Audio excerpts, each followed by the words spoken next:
In this video, we're going to learn how to create objects.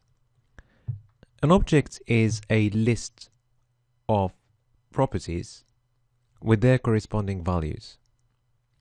An example of an object could be a car, and the properties could be the make of the car, the model, the year, the engine size, etc. And another example could be a person, and the properties would be their first name, their last name, their nationality, their address, and the values are going to be the corresponding values of those properties. Okay, so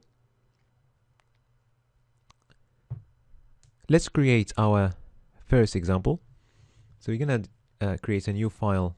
We're going to call it objects.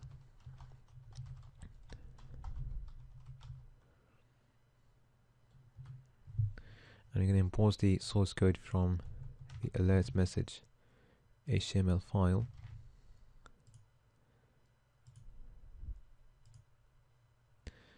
Okay, and let's just change the title to objects.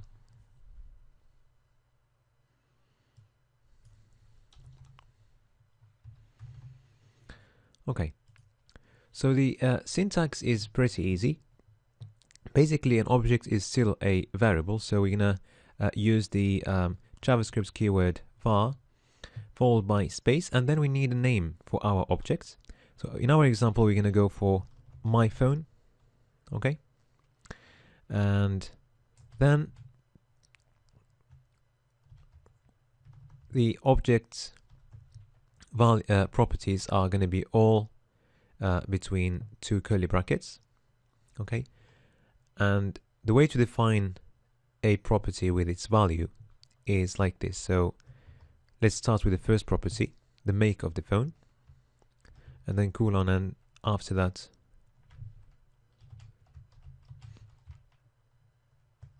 we define the value. So for instance,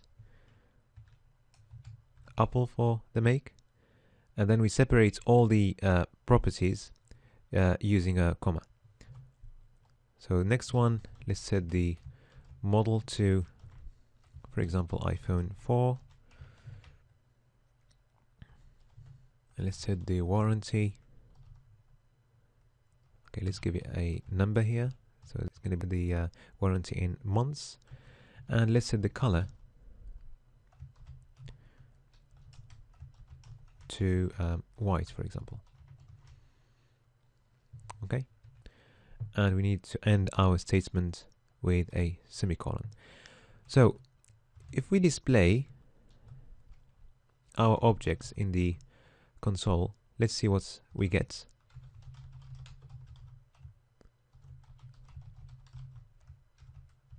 Let's save, and then click on F12 to get the console, and then refresh the page. And now we can see how the object is displayed in the console. It doesn't say the name of the object, it just says objects, and we can see all the properties with their corresponding values. Okay, so let's say we want now to delete one of the properties from the objects.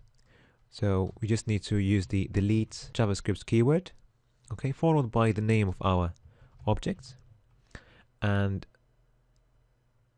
it's going to say dot the property that we would like to delete.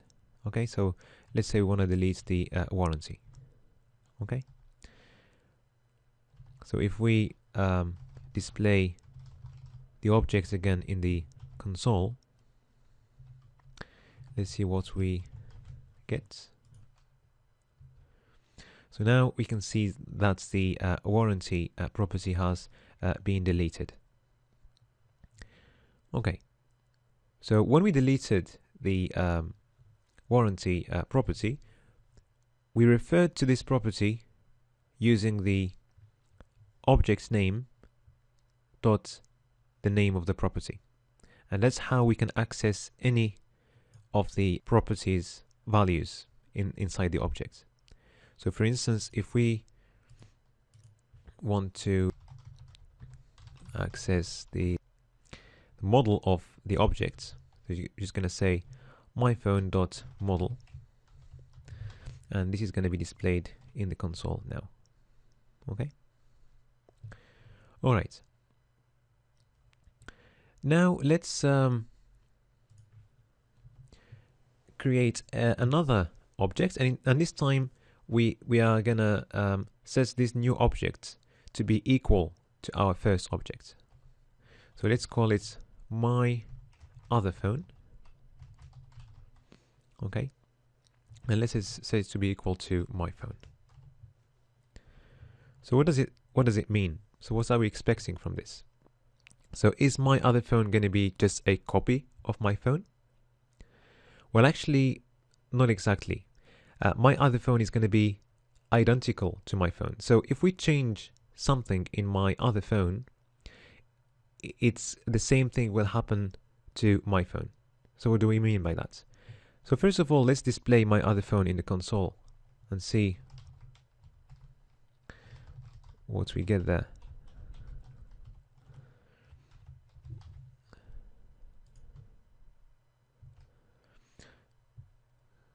So you can see that both my phone and my other phone are identical. But the interesting thing is, let's change something in my other phone. So let's access one of the properties.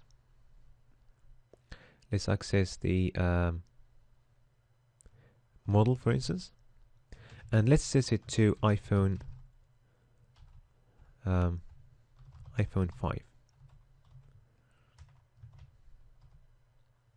Okay, so again, this is how we access a property value. We just need the name of the object dot the property name, and then we can set that to any other value we want. Okay, so now we can check my other phone in the console and see if it changed.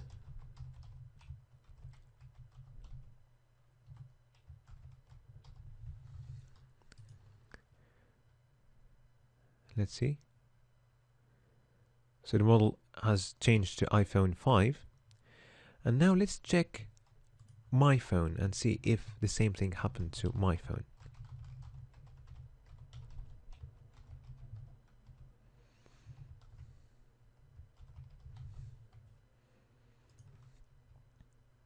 And actually the same thing happened to my phone. So basically anything we change in my other phone is going to change as well in my phone. So when we set two objects to be equal to each other, if any property that changes in one of these is going to change in the other. So the easiest way to see this is by looking at an object as a reference. Okay, so it is a reference, and basically inside that reference we're going to have all the properties. So if we change any property through any reference, it is going to change for all objects set to that reference. Okay, so in our case, my phone and my other phone, they have the same reference. Okay, so anything that happens in that reference is going to affect both of them. All right. So in the next video, we're going to see another way of creating objects using the JavaScript keyword new.